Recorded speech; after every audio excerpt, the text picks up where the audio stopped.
Our beloved Boss Mike Cervera.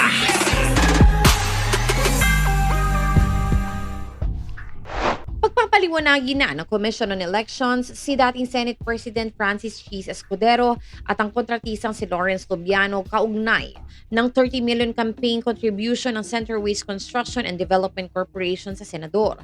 Sa panayam kay COMELEC Chairman George Erwin Garcia sa Senado, kinumpirma niyang ilalabas ngayong Huwebes ang show cause order laban kay Lubiano, ang presidente ng Center Waste Construction.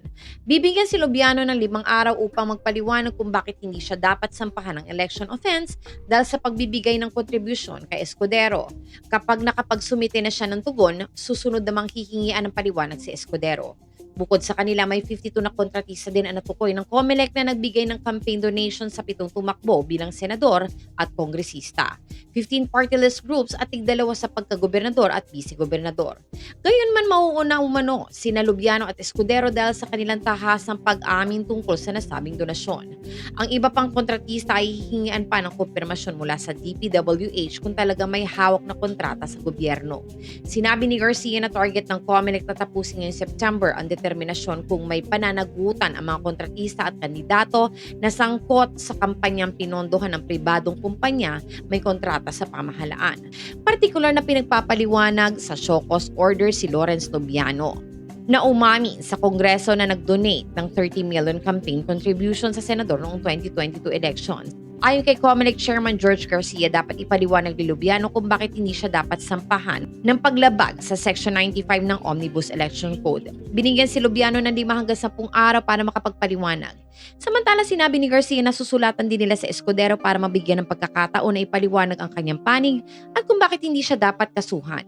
Sa ilalim ng Omnibus Election Code, kung mapapatunayang lumabag ang mga respondent, maaari sila makulong ng 1 hanggang 6 na taon at posibleng maharap sa perpetual disqualification from holding public office. Personally ko po, donation or nag-donate po ako kay Senator Cheese yung 30 million. Si Lubiano ang may-ari ng kumpanyang Center Waste Construction and Development Incorporated na isa sa top 15 contractors na nabanggit ni Pangulong Marcos na naka-corner ng pinakamaraming flood control projects sa gobyerno. Sa ngalan po ni Boss Mike Cervera, ito po si Auntie Mama ng Rizal, also known as Anino TV, na nagsasabing mahalin po natin ang ating kapwa, ipagdasal po natin lagi ang ating bansa.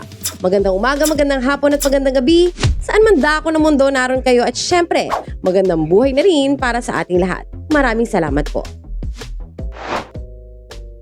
Our beloved Boss Mike